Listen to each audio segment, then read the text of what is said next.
It all starts and ends with a girl, too small and inadequate for that world of ash, tar, and coal where she was born. When her mother died suddenly, the little girl, with only the company of a stuffed friend she would soon forget, found herself all alone on an icy bench, waiting for the carriage that would take her to the austere Bunny Hall. Luckily, even if that place turned out to be very hostile for her, there she met Carole, who like her was small and inadequate, so the little girl began to feel less alone, until, on a day like many others, Carole would leave Bunny Hall for good, so the little girl fell prey to despair again. After all, in a world made of ash, tar, and coal, furiously ticking away like a crazed clock, what can a little girl do all by herself?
Carole Simmons?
Are you speaking to me?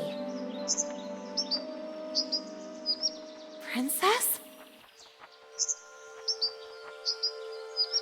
No, I mean, I believe so.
little bunny. That letter is mine. Could you?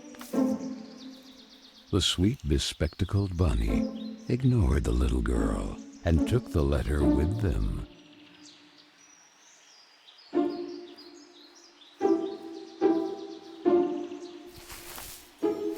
I beg you, would you be so kind as to give it back to me? The little girl began to get impatient.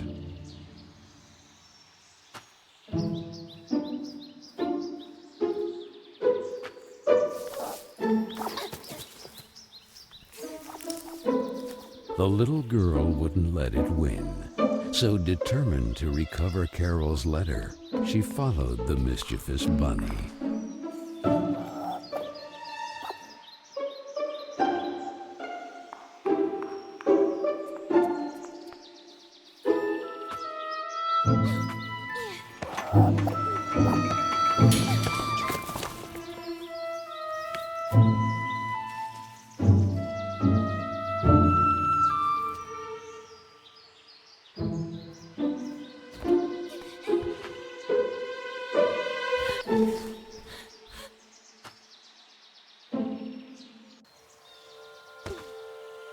What place is this?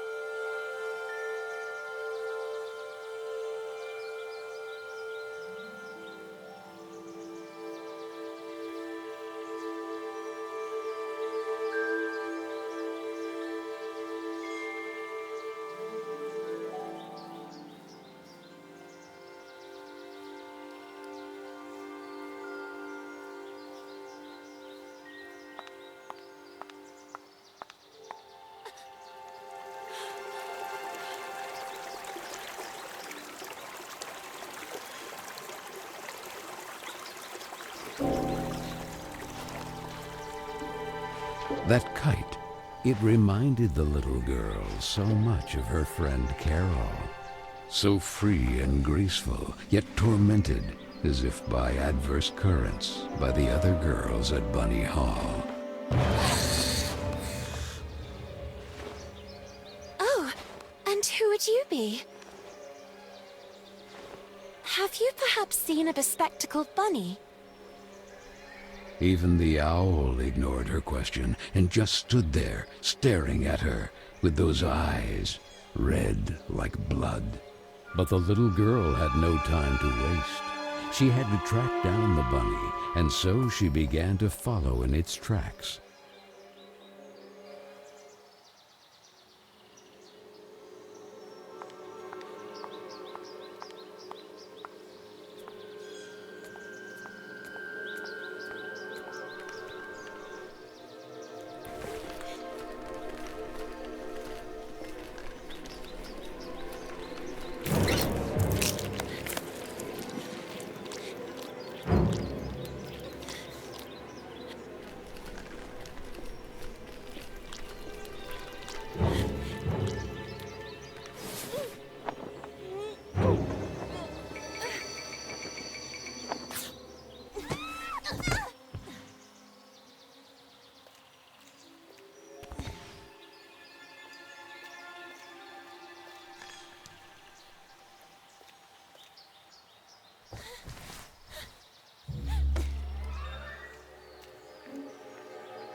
And the girl, filled with a chilling sensation she could not explain, dove into the water.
So the little girl fell, and fell once again.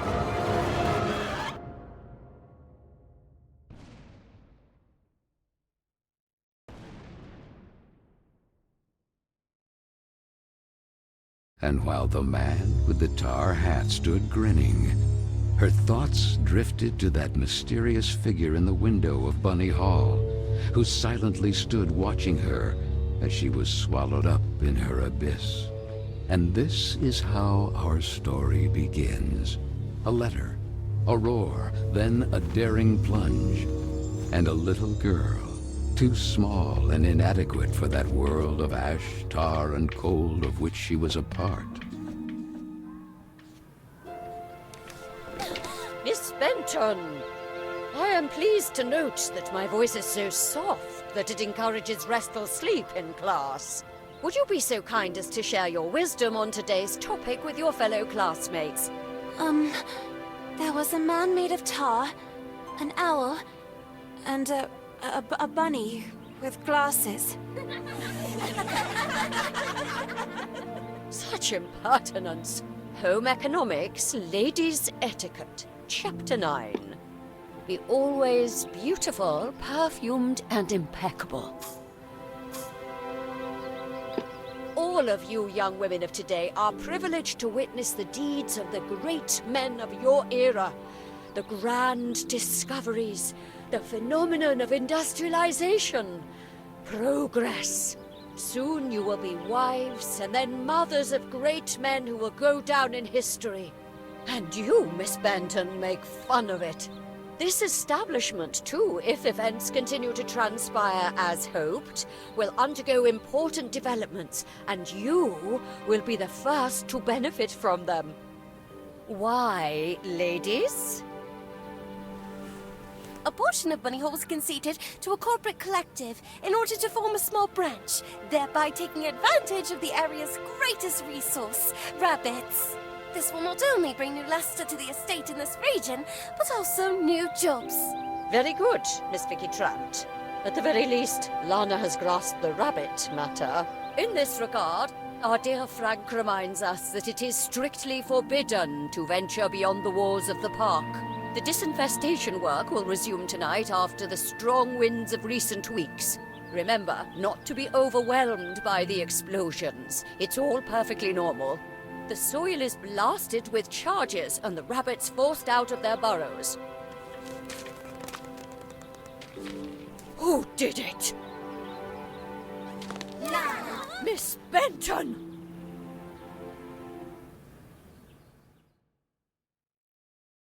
I'm weary of you, miss.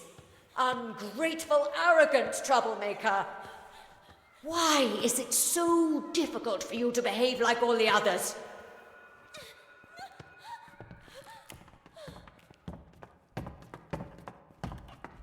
The clock is ticking furiously, and you are a woman now. Therefore, it is high time you learn to behave like one, or accept the consequences of your ridiculous transgressions. You will help Miss Mildred with the chores. When you are done, ring the bell, and you will be allowed to return to your accommodation. But until then, don't even dream of leaving this place. This, for the little girl, was now the norm. Targeted by Vicky and the other girls, or simply scolded by the matrons of Bunny Hall, like Miss Hinman and her nauseating perfume. She constantly repeated herself sadly, "No, I don't want to grow up. I don't want time to flow furiously anymore. It would have been so nice instead to be able to take it back to when Carole was still there." It would be better to shed some light.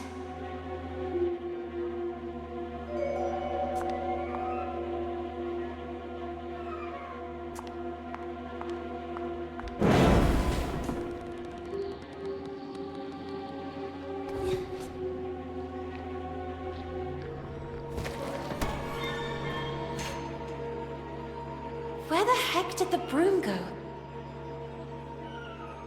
Oh, here it is. Better get to work.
And this?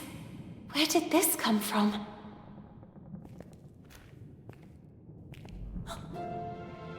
It looks like an old mailbox.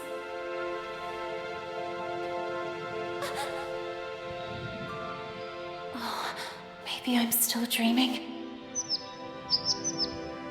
Who is there? So I really am dreaming. What's this?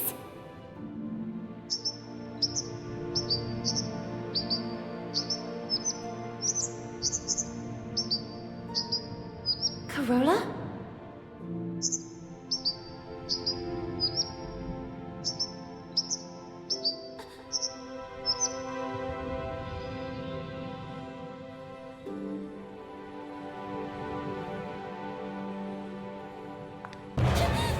Who are you? Stop!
think it was a dream.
Typical birds of prey.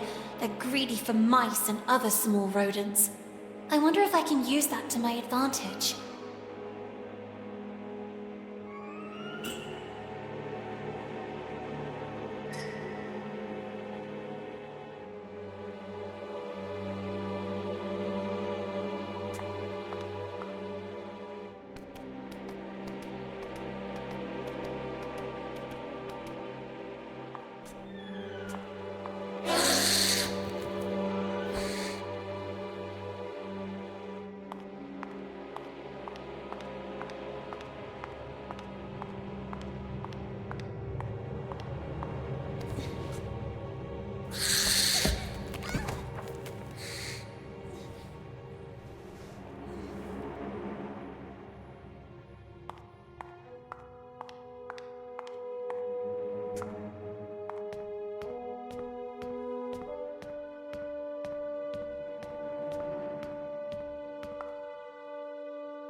You call this cleaning? It's a pigsty. Miss Hinman was clear. You will spend the rest of the day here. And speaking of which, Here's your lunch, miss. No! Wait! I did everything I could! It's not right. I won't spend another moment here. I have to find a way out.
Oh, I'm so sorry, little one. I promise I will let you go. I wonder if I could use it to attract that darn owl.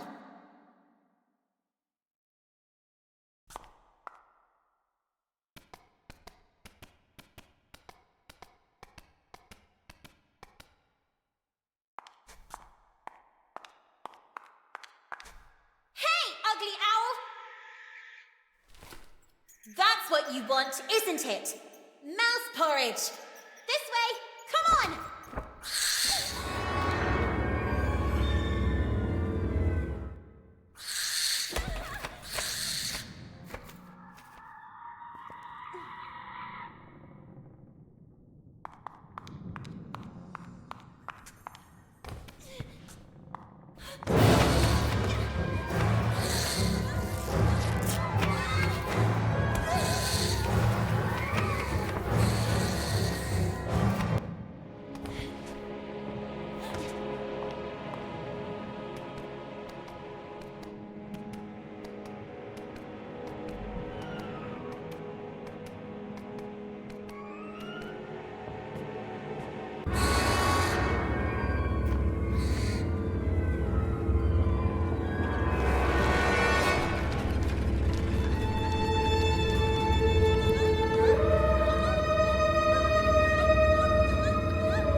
You have been a great help to me.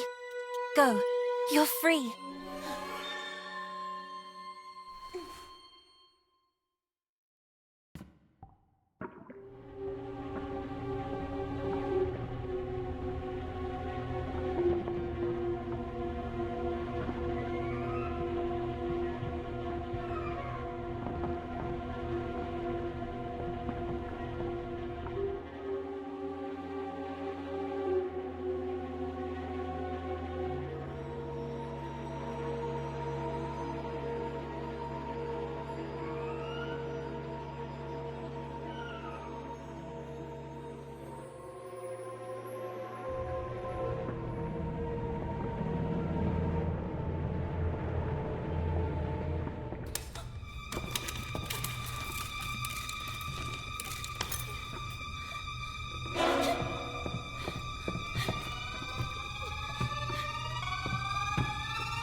letter. Carole Simmons. It's from Carole. I can read her name. The flames barely touch it. I have to put out the fire before it's too late. The little girl began to wonder if it had been that mysterious boy who threw it into the flames. But why? What was he hiding? And above all, who was he? No! Why did you kill it?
Scalps are as insidious as snakes, aren't they, little girl?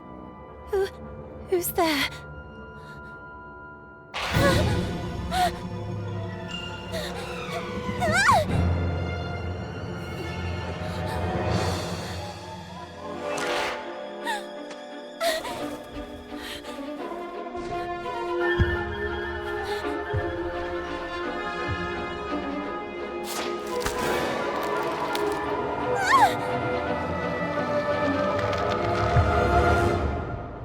Princess of a rotten kingdom.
And then the little girl, victim of some dark spell, regained consciousness in the attic of Bunny Hall.